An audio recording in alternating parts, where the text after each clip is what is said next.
April's a trendsetter. Kayla's a trendsetter. I mean, even I ripped him off. I had my court thing yesterday. I had fingerprints and all, the whole schmear, if you will. And we made a few revisions that we got to send through the system now, so that should be good. I'm happy about that. Without saying too much, I talked some shit about someone I shouldn't have talked some shit about. I had to say my sorries, admit to what I did, pay a $135 fine, and then promise to be a good boy. So now I don't want to say I have to be a good boy. I consider myself a good boy. I just have to continue being a good boy. And I will tell you this about the court system. Now, I wasn't facing anything like felonies and, omnibussing and everything like that. So it's not exactly apples to apples. But I will say, in the two experiences I've had with law enforcement in the last 6 months, that when you had, there is one constant in dealing with law enforcement. If you've done what they say you've done. Now, I can't tell someone what to do if it's contested and they didn't do anything wrong, and you just get caught up in something. That really sucks. I don't know what to do with that. Every time I've had to go in and talk to them, I've done something. But when you tell them you've done something and you atone for it and you are sorry and you did, think about it. Every time you do something wrong, you are wasting the taxpayers' money and you are wasting the taxpayers' time. So if you think of it that way, you say your I'm sorries to society. You say you're sorry to the people who, they needed to spend money tard wrangling your ass. When you say you're sorry and you make it as painless as possible, they do make certain considerations. They are really when you admit to what you've done wrong and you say, I'll be a good boy. I've learned from this one. And I have. I've learned quite a bit from this one. I know I was reading Nick's Kiwi Farms, and they were cross-posting from I don't read my own. I think reading your own is a narcissistic journey. I'll read other people's. I won't read mine. Because also, how many times can you see yourself be called a retard before you start going, I don't know. It's only when Sean calls me a retard that I feel it's charming. It's endearing. And he does a Stoney's read. By the way, Stoney's news today. I went to Stoney's yesterday after that stuff was all over. I went to see Tracy at Midland Armory, and I went to see the fine folks at Stoney's Bar on Broadway in Rockville. And I go on the Kiwi Farms there, and they said, well, here's another way that Aaron's better than Nick. Aaron takes responsibility for what he did. Aaron says he's sorry. Aaron tries to improve. And the Kiwi Farms people did say, look, I don't know whether he's doing it and he's really improved and he's really a better person, and that's fine. They don't know me from Adam. They can think that's all horseshit. They have no reason not to. Or they said, or if it's just mere self-preservation, but at least this guy can admit when he did something wrong. Now, I appreciate that, and that's been a common sentiment from a lot of people around the internet, and I don't discount it, and I thank you for that grace. But I'm also not facing second-degree felony charges. Like, what I dealt with was a misdemeanor. I paid the fine you pay when you get a speeding ticket. The thing I did was like speeding ticket level shit. I wasn't facing any, 25 years and then tack a gun charge and a kid charge on there as well. I did talk to my lawyer yesterday. We gossiped a little about the Rekieta thing. In the law world, apparently, it is kind of a fun thing for them to gossip about too. It's very interesting.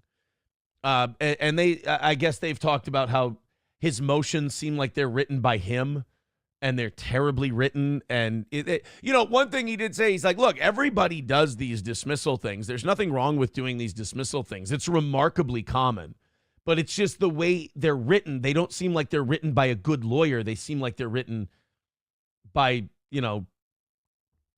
someone who's kind of flailing, if you will.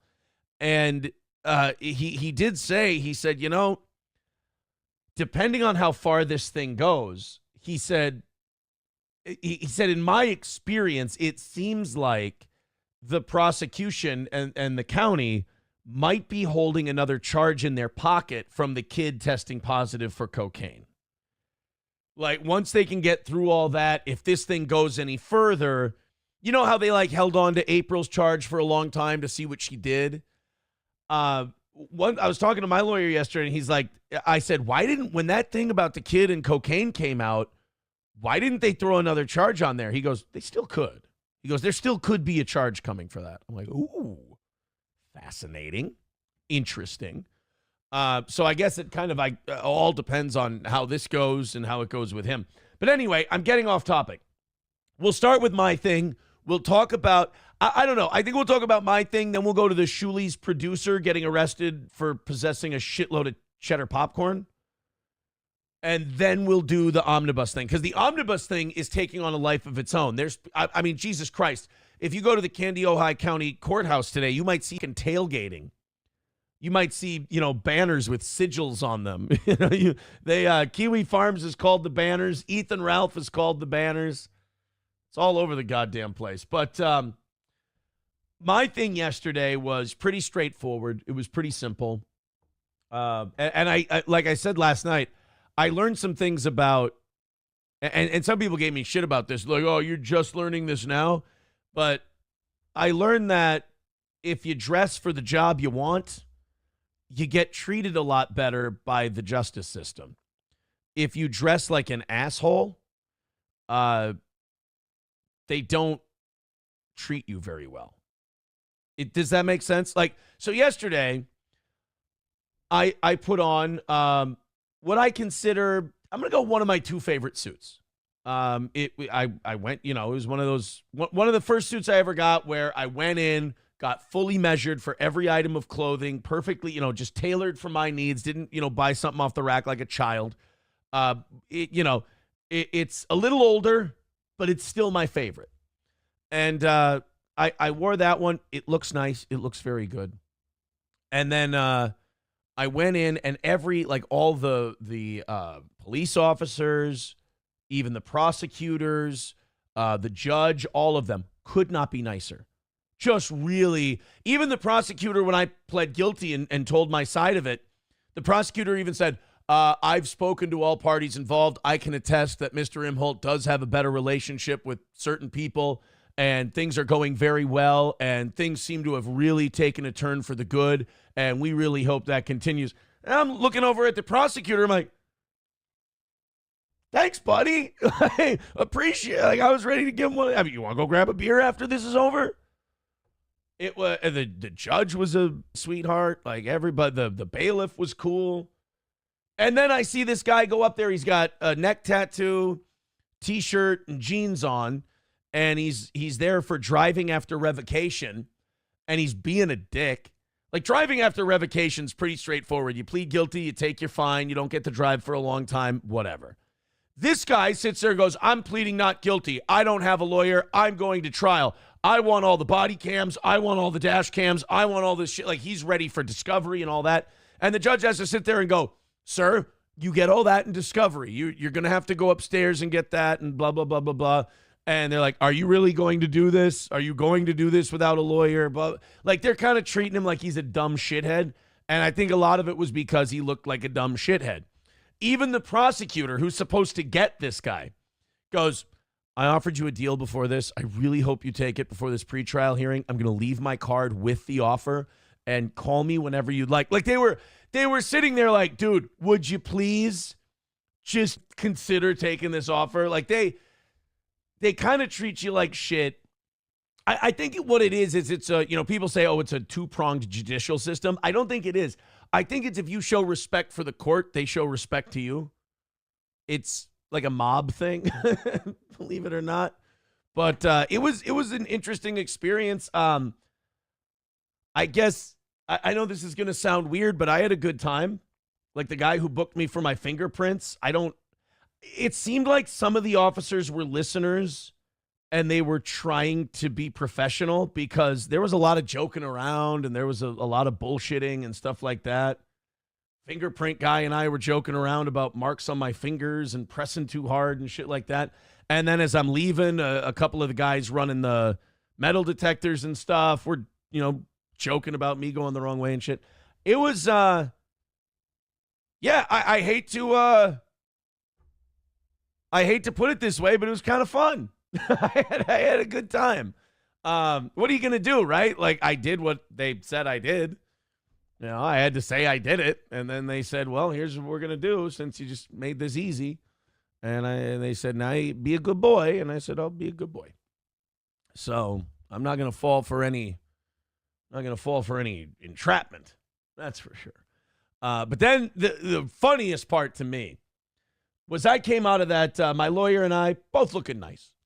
I come out of the courthouse, and this is hilarious, guys. This is how magnetic, charismatic, and attracting Steel Toe is. Somebody was waiting outside the courthouse. Now, there was no time on when I was going to get out of there. It can take a while. It ultimately took like an hour and a half, 2 hours. But I get out of there. I'm walking out, and there was somebody who drove all that way to hide somewhere and take a picture of me leaving the courthouse. And what's funny about this is they posted it thinking like Patrick Melton would think they're cool or they're awesome or whatever. I'm honored because I looked fucking great. And then I'm looking on Twitter, even the people who think I'm a piece of shit go, he does look good in that suit. That was my favorite, was when people were going, all right, look, you know what? He's dressed pretty good. I can't, And then there was one guy who's that Tubbs McGurk who's shit on me before. He goes, it's even tailored pretty well. It's you know what? He looks good. What can we do? So, and then they're out there. And then I had to counsel my own haters throughout this thing. It was very strange because they all thought for some reason that I was lying and I was going to go to jail. I don't know how many times I have to say this, but when it comes to shit like this, guys, you can pretty much take it to the bank. I always shoot you straight on this stuff. I told you what was going to happen. There were going to be no surprises. And then people were like, oh, I bet you he's in jail. Yeah, and they're yelling and screaming. And then I'm getting messages from people like, why aren't you in jail? You shouldn't even be. And I went live yesterday. You know how I say that all I have to do is hit go live and I've beaten these assholes? I went live and there were people spurging out about how I must have paid bail or something like that. I'm like, guys, I was never going to jail. They fingerprinted me. MSO says still waiting on the mugshot. I thought there was going to be a mugshot too. All I got was when I met with the probation department guy, he took my picture with his phone by the wall, but that was for probationary purposes. That wasn't even a mugshot. I didn't get a mugshot. I was ready to go, too. Dressed nice. I was a smile nice, the whole deal. They just fingerprinted me. That was it. I'm in the system. So don't be rubbing my fingers on some gun and then going out doing some crazy shit with it. Lord knows I don't need that.